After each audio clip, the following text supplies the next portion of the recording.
Salutations, and welcome to another episode of Foxx Plays KSP, the 365-day challenge, the restart. So, yeah, yesterday we launched a copy of Sputnik into space using the wonderful parts from Tantares Mod Pack, or Tantares Stock-alike Soyuz and Mir. I forget what it's called, but it's the Tantares pack. Anyway, I thought, again, just to kind of give me some time to assemble some of the more interesting missions, I'll stick to something simple, just to kind of satisfy the requirements of the challenge. We will be building in complexity very soon, so never fear. But yeah, I'll meet you on the launch pad, and we'll see what we have to launch today. Okay, and here we are. Doesn't look too different from the launcher we used yesterday, but it is in fact different. Yesterday we used the Sputnik launcher, or as close as I could make it, which was the 8K71PS. This vehicle though is the Vostok launcher, and it's the Vostok K. Because that was the first one used for human spaceflight. That was the 8K72K. So, and it's noted by the addition of this upper stage here. So yeah, this is kind of a replica of Yuri Gagarin's flight, which I'll talk a little bit about as we fly. So. Here we go.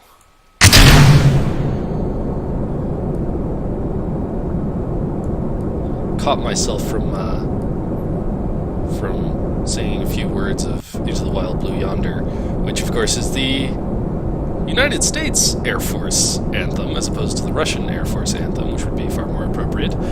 But I don't know the words to that. I do have it kicking around here somewhere, but yeah, So unlike what I'm doing now, Gagarin's flight was almost entirely automated. It sounds almost silly to us nowadays, but they thought he would go crazy. They thought that just by being in orbit, in space, would just drive him insane, and that he couldn't be trusted to control the spacecraft. That's not to say he couldn't control the spacecraft if he needed to. There was an override, but it was all controlled internally or by signals from the ground. We've turned over a bit early, but right, and I'm going to do a little bit of a roll just to get kind of a better effect on the correlative cross as it comes up here.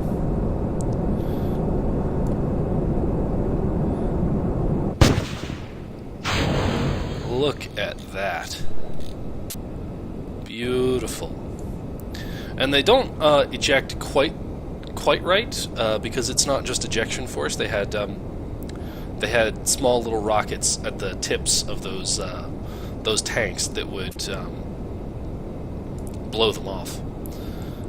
Basically, is they had two connect points, one at the bottom and one at the top, and the one at the top was actually a hinge, and just before engine cutoff, the bottom connector was released, and the engines would basically rotate those external boosters outward like a flower, and then the engines would cut off, and then the top connector would release, and some retro rockets would blow them off, and they'd start spinning. But yeah, so Yuri Gagarin was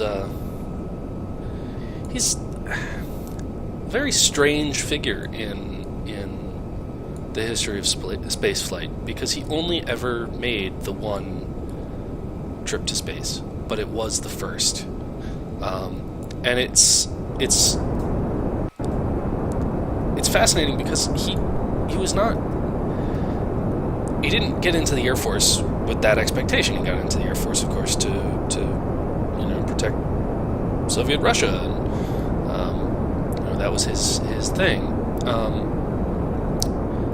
and he was the one selected for this flight. And having only done the one space flight, he did return to active service. He continued to be active service in the Russian Air Force. And while it was only, I think, 8 years later that he was on a relatively simple training mission that I've increased our apoapsis far too much here.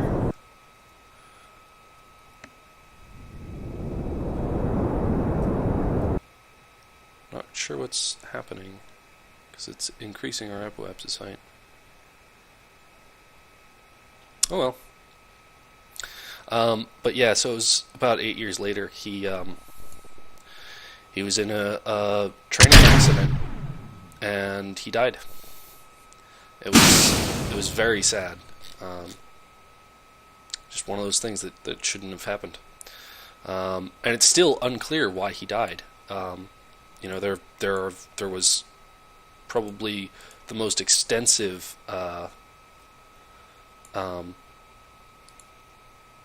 investigation ever conducted for pilot death in Soviet Russia, but I mean it was Yuri Gagarin, so it's not surprising. So I'm going to turn this around here just because our apoapsis is far too high. So this is very unorthodox. This is not at all how the flight went. Although he did go into a pretty elliptical orbit. But yeah, so as we turn around, you can get kind of a better view of Vostok 1 here. I'm not sure how accurate it is to deploy these antennae, but so yeah, so Yuri Gagarin.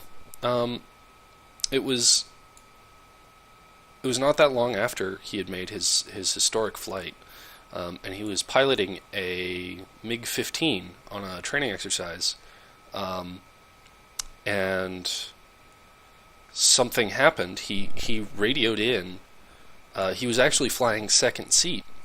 Was one of the crazy things. Is, I mean, here's an obviously extraordinary pilot, or he wouldn't have been selected for the space mission.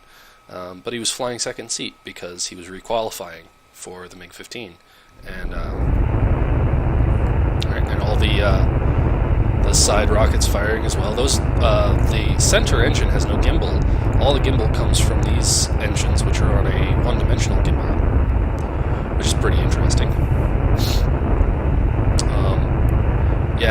The way it would have worked was that the carrier rocket would have put it into a suborbital trajectory, and this upper stage would have boosted it into its final orbit. And then the upper engine is just it's only supposed to be a retro engine. So, but yeah, we'll point prograde again. But yeah, he was he was flying second seat on a MiG-15 training mission, and Gagarin called out on the radio and said, "Oh, and we're out of electric charge. No more maneuvering for us." That's unfortunate. Okay, we'll use a little bit of our engines to get us pointed in the right direction again. Very unorthodox, most irregular.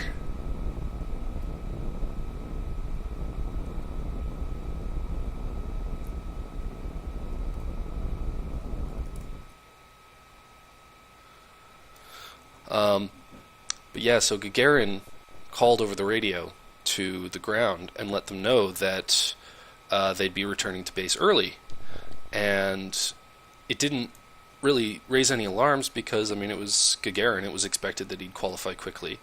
And he had a very qualified instructor, so it was not unusual for them to have finished early. But it was strange that he was calling on the radio and not his instructor. But sometimes things happen in the air, and one person was busy, couldn't call on the radio. But yeah, Yuri Gagarin only ever made the one space flight. But it was potentially, in many ways, the most important one.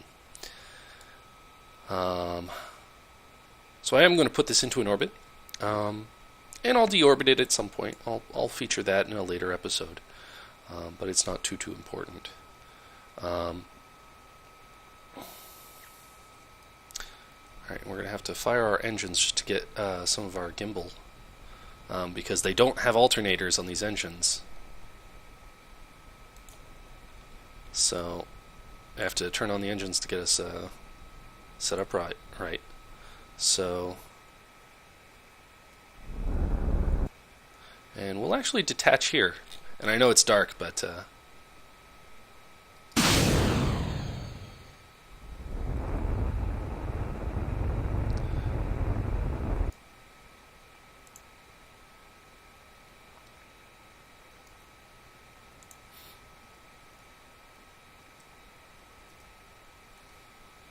I'm not sure if this has any gimbal.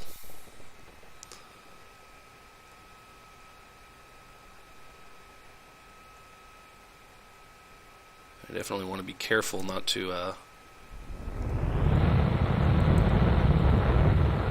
It does, apparently. Alright, now I'm in a stable orbit, and I'll just warp us around so we can see it in all its glory. Vostok 1.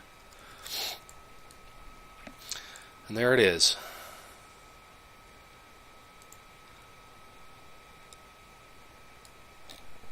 Very cool. Well, anyway, like I said, I'll probably deorbit it in a later episode. But I like seeing it in space. I like to think that, you know, maybe if Gagarin had done 2 orbits, you know. Anyway, I have been Foxx. This has been KSP with the lovely Vostok, or not Vostok, with the lovely Tantares Mod Pack, in which I think almost every part on this spacecraft is made of, except for these antennae. If you remove these antennae, this is entirely Tantares. Oh, and the thermometer. But yeah, you got the little RCS balls and everything. But yeah, so I've been Foxx. This has been KSP with the Tantares Mod Pack. Hope you enjoyed. Thanks for watching. Hope to see you again soon. And take care.